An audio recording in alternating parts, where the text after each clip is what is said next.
Hello everyone and welcome. In this video I'm going to walk you through how to access password settings on OperaGX.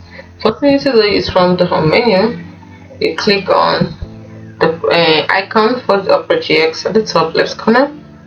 Then you click on settings. Another way you can get there is by using the shortcut, keyboard shortcut, Alt+P. You can also use the sidebar to get there. So once you're here, make sure it's on privacy and security. Then you scroll the way down till you see advanced. Now once you see advanced, you click on advanced, and the first thing you see is password manager. Click on password manager.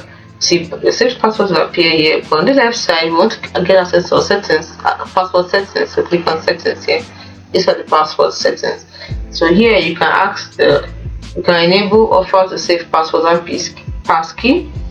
You can enable or disable it, sign automatically in, so the password manager remembers how you sign in, automatically signs you in when possible. When off, you'll be asked for confirmation every time. You can turn it on or off, depends on you.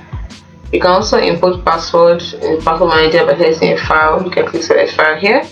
And you can also delete all password manager data, that is password, passkey, and other data that are permanently deleted from password manager. If you want to do that, click on delete data. It's as simple as that. Hope you found this video helpful. Do not forget to like and subscribe to the channel for more. Thanks for